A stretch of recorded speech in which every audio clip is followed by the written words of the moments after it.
কোন বিবির সাথে কোনদিন চোখ রাঙিয়ে কথা বলেন না। আর বলতেন যে বিবিদের কাছে ভালো সে আল্লাহর কাছেও ভালো, আমি আমার বিবিদের কাছে সবচেয়ে ভালো। সেই নবীর উম্মতেরা বিবির গায়ে হাত তোলে, সেই নবীর উম্মতেরা পর্দা লঙ্ঘন করে, বেটা বেটি একসাথে বের হয় রাস্তায়। এটা জিনার পরিবেশ। কিসের পরিবেশ? জিনার পরিবেশ। খবরদার, কোন মেয়ের হাতে হাত রাখলেন, মাথায় পেরাক মারলে যত ক্ষতি হয় এর চেয়ে বেশি ক্ষতি হয় ইমানের। নিষেধ। একটা ছেলে একটা মেয়ে পাশাপাশি থাকে, মধ্যখানে কে থাকে? কে থাকে? রাসূল সাল্লাল্লাহু আলাইহি সাল্লাম মেরাজে গেলেন, গিয়ে দেখলেন বিশাল একটা চুলা।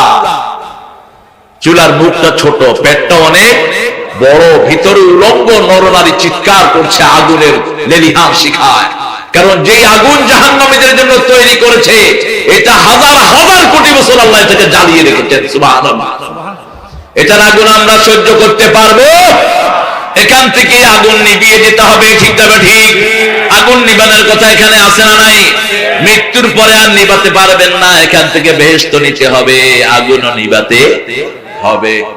রাসূল সাল্লাল্লাহু আলাইহি সাল্লাম জিজ্ঞেস করলেন, জিবরাইল আমিন আলাইহিস সালাম এরা কারা? এরা ওই সমস্ত নারী পুরুষ যারা পর্দা মানত না।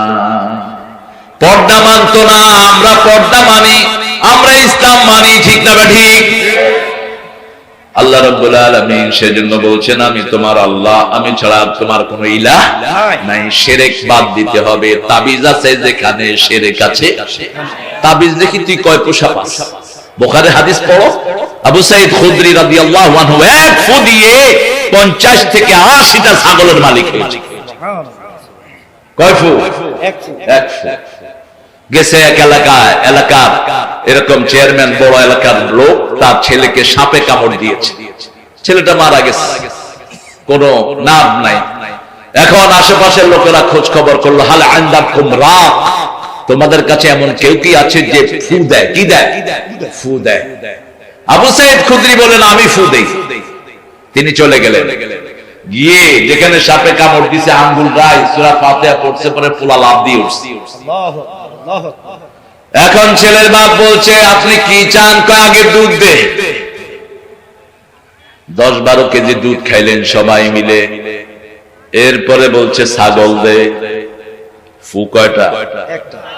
আর এই যে তাবিজ দেখে পয়সাও দেয় না, পয়সা বাকি, বাকির নাম তো তাবিজ দিতে খরচ। তোমার যদি শক্তি থাকে, কনফিডেন্স থাকে, ফু দাও। এক ফু দিয়ে 10 লক্ষ টাকা দাও, এটা হালাল। 20 লক্ষ টাকা দাও, এটা হালাল। সাহাবী আবু সাঈদ খুদরি প্রায় 50টা, কোনো না 30টা, কোনো না 60টা, 100টা ছাগল নিয়ে রাসূলের কাছে গেলেন।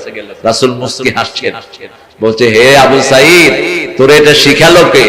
তিনি বললেন, ইয়া রাসূলুল্লাহ, যেটা দিয়ে রূহ ভালো হয় সেটা দিয়ে শরীরও ভালো হতে পারে, আমি এটার উপরে নির্ভর করে ফু দিয়েছি। রাসূল খুশি হয়ে গেলেন, বললেন, ছাগল তুমিও খাও, আমারেও দাও। অথচ সেটা না করে অবৈধ পন্থা অবলম্বন করছে। আবার লোক মারা যায়, 3 দিন আর 40 জন্য অস্থির হয়।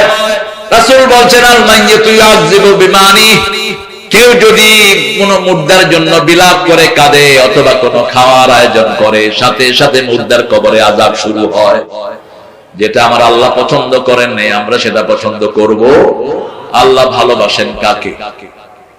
সবচেয়ে বেশি ভালোবাসেন মুহাম্মদ সাল্লাল্লাহু। সেই রাসূলকে যদি আমরা অনুসরণ করি, আমাদেরকে ভালোবাসবেন কে? এই সূরাতে আল্লাহ ওয়াদা দিয়েছেন, 31 নম্বর আয়াত, কুল ইন কুনতুম তুহিব্বুনাল্লাহা ফাত্তাবিউনি ইউহিব্বুকুমুল্লাহ ওয়া ইয়াগফির লাকুম যুনুবাকুম ওয়াল্লাহু গফুরুর রহিম। রাসূল আমার ভালোবাসা, রাসূল আমার আলো আশা। এই উডসকা, এই উডসকা, এটা লাড়ি দিয়া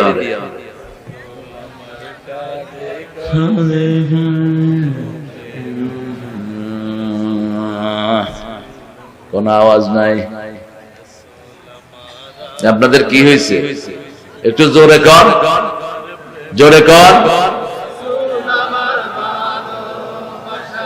রাসূল আমার আলো আশা, রাসূল আমার প্রেম বিরহের মূল আলোচনা,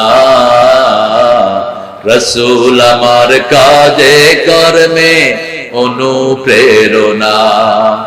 যখন দারুণ দুঃখ নামে আমার জীবনে জুড়ে, বিপদ আপদ মুসিবতে মরি পুড়ে পুড়ে,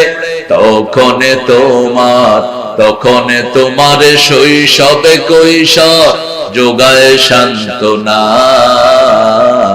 রাসূল আমার কাজে কর্মে অনুপ্রেরণা। সাল্লাল্লাহু, এটা পড়লেই কিন্তু আয়াতের হক আদায় হয়।